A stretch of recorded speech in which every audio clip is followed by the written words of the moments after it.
Bien, a continuación se va a hacer la solución de la actividad número 3 individual sobre operaciones de mercado bursátil de títulos de renta variable.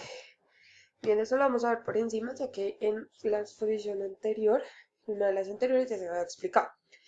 Conceptos de incertidumbre, especulación y riesgo. Bueno, la incertidumbre son una serie de dudas que se presentan sobre el resultado de un acontecimiento en el futuro. La especulación es una idea sin fundamento que no tiene cómo sustentarse ni tiene base. Y el riesgo es la intermitencia de los resultados obtenidos en la inversión. Cuanto mayor sea el riesgo asumido, mayor va a ser la inversión y la rentabilidad. Bien, ¿cómo está organizado el sistema financiero? Bueno, está organizado con mercados y entidades de apoyo, como las que vemos ahí. Asimismo, que consta del Ministerio de Hacienda y Crédito Público, el Fondo de Garantías, la Superintendencia Financiera Colombia y el Banco de la República, que a su vez tienen unas instituciones financieras como son las que se ven en el diagrama. ¿Qué son los agentes del mercado de valores? Bueno, entre los agentes del mercado de valores vemos lo que son los demandantes, que son los que poseen el superávit de recursos financieros, los oferentes o emisores, que poseen el déficit de recursos financieros y requieren financiar nuevos proyectos, los fiscalizadores, que son los entes que regulan los mercados, y los intermediarios, que son los que prestan un servicio para reunir los oferentes con los demandantes. En cuanto a qué son los títulos valores, son los documentos necesarios en la legitimación del derecho autónomo que está incorporado en ellos. En resumen, son documentos negociables donde están incorporados los derechos del inversionista. Bien, en esta vemos que son los títulos de valores de renta fija y los títulos de valores de renta variable. Dentro de los fijas vemos que la rentabilidad es conocida por el inversionista desde las negociaciones, mientras que los de renta variable está limitada por dos factores donde son las utilidades de la empresa emisora del título y la diferencia entre el precio de compra y de venta. Este se conoce al final de la venta. No se tiene una rentabilidad establecida desde el principio como en los títulos valores renta fija. En cuanto a qué son los derivados financieros, vemos que son contratos cuyo precio depende del valor de un activo que se cotiza en el mercado de contado. Los productos derivados más simples son los de primera generación, que son como los adelantados o los forwards, los futuros de opciones o los swaps. Bien, en caso de cuál es la principal función del sector financiero en que está especializado, bueno, el objetivo principal del sector financiero se hace análisis fundamental de factores económicos, financieros y de la empresa y análisis técnico. Las fuentes que se deben tener en cuenta a la hora de realizar este análisis son las siguientes, como se muestran ahí, que es el macroeconómico, el sectorial y el de la empresa, que lo analizaremos un poco más a detalle en las siguientes preguntas.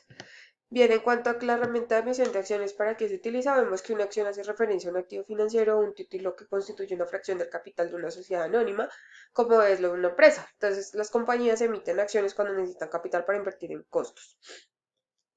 Los tipos de acciones que sobresalen son las ordinarias, que otorgan el derecho a participar con voz y voto en las asambleas de accionistas de la compañía, las privilegiadas, que permiten a un accionista ordinario tener los derechos económicos como el derecho preferencial, y las preferenciales, que son el derecho a recibir un dividendo mínimo y se cuenta como preferencia por encima de los accionistas.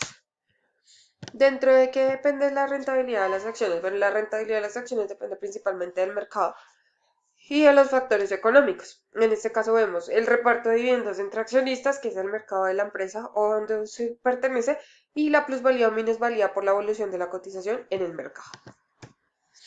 ¿Cómo se determina el precio de una acción? Bueno, este se ve ligado a todo lo que tiene que ver directamente con la parte financiera, como lo son los cambios de los negocios de la compañía, cambios de la propiedad, cualquier elemento vinculado a la empresa, los cambios en las expectativas de los inversionistas respecto a cuáles serán las ganancias o utilidades, y por lo tanto qué dividendos recibirán, y por último los elementos externos que impacten en las expectativas del negocio o las operaciones actuales de este, como por ejemplo una crisis financiera. Bien, ¿en qué consiste el análisis fundamental y el análisis técnico que se utiliza para la bolsa de valores? Bien, el análisis técnico se centra en estudiar los movimientos de precios hoy para predecir las variaciones del día futuro. Como esto, se tiene que el precio de mercado es un activo de bolsa y se reflejan todas las variables que lo puedan afectar, y las herramientas utilizadas son gráficas, precios e indicadores estadísticos. ¿Qué metodologías son las más usadas? Está el análisis chartista, que se refiere al análisis de chart, o el análisis técnico clásico. El primero estudia los gráficos en base a tendencias y rupturas de esto, utiliza líneas de tendencia y figuras geométricas. Cuanto al técnico clásico, complementa el análisis con fórmulas matemáticas y estadísticas para analizar el comportamiento en el futuro. Bien, en cuanto al análisis fundamental, vemos que estudia las fuerzas económicas que afectan la demanda y oferta de un activo financiero. El objetivo es valorizar las compañías de la bolsa a través de un estudio cuantitativo de la información pública.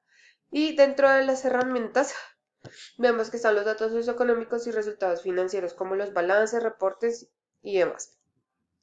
Las metodologías son el análisis macroeconómico, que considera todos los elementos macroeconómicos como el índice del consumidor, el Producto Interno Bruto, el desempleo, el tipo de cambio, entre otros. Aborda el problema de la valoración de lo general a lo particular y de lo particular a lo general cuando es de la empresa a la industria.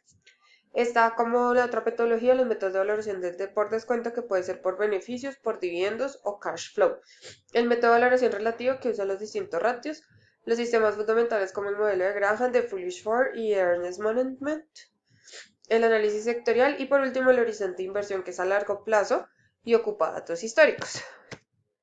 Bien, acabamos la bibliografía. Acá va el enlace del video. Muchas gracias.